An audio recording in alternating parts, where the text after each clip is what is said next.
Welcome to the Crimson Engine. This is going to be the third video in the series about the creative process of coming up with my new feature that I want to shoot more or less solo. In the first video, I talked about the concepts of that.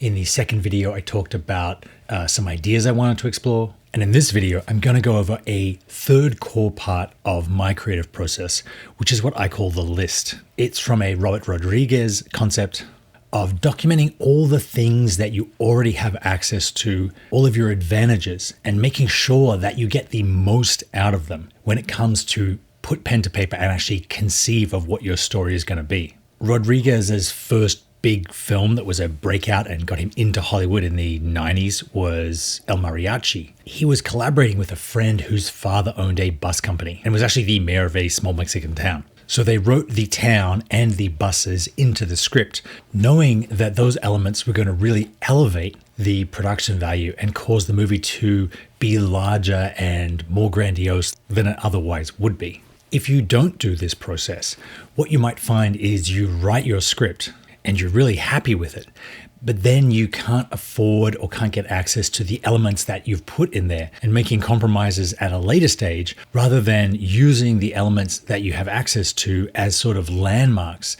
I personally feel like it helps my creative process a lot. Sort of like solving a puzzle. Like I have these three things that I want to do. I have access to these locations and I have these actors. How can I tell a story that threads all of these elements together?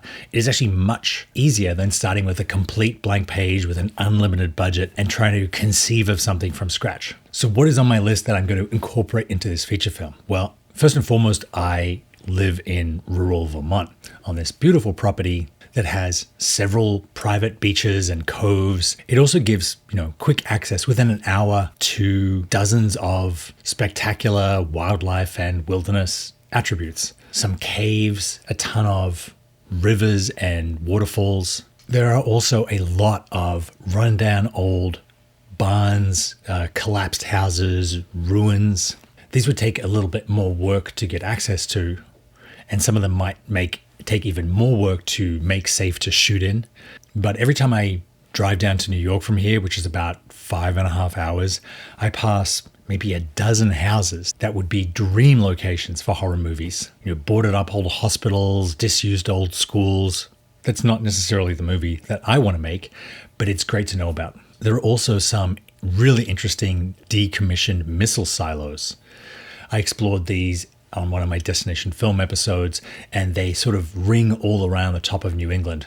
Some of them are full of water, some of them are contaminated, some of them have been bought and converted into private homes.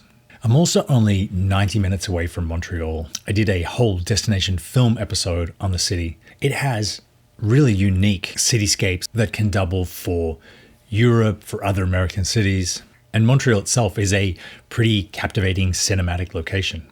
This far north, the night is very long. It gets dark at about 4 o'clock in the winter. It also gets dark very late, like coming in on 9 o'clock in the summer. I'm not sure when we'll be shooting or where, but it's something to keep track of. So there's some of the advantages of shooting where I'm shooting, some of the things that I want to try and incorporate into my concept. The next thing I do is ask myself, what are the disadvantages? What do I have to work around or work to mitigate? Well, the biggest one is that there's not a ton of talent in Vermont. It certainly doesn't have a huge acting scene like New York or even Montreal. There is also not a ton of gear hire places around here. If I want to use it, I will have to get it in advance. I don't see that being a huge issue.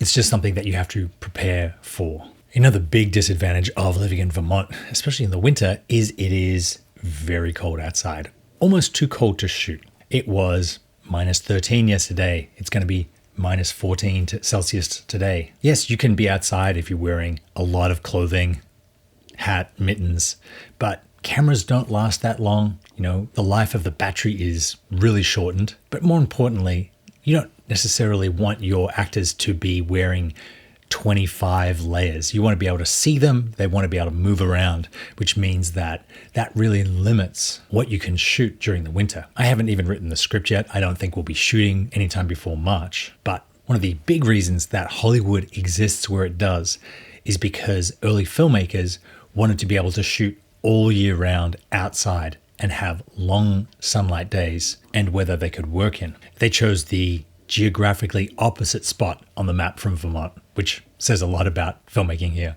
They're the elements that I have to work with. I don't have to incorporate all of them, but together with the things that I want to explore, I think they make a really interesting combination.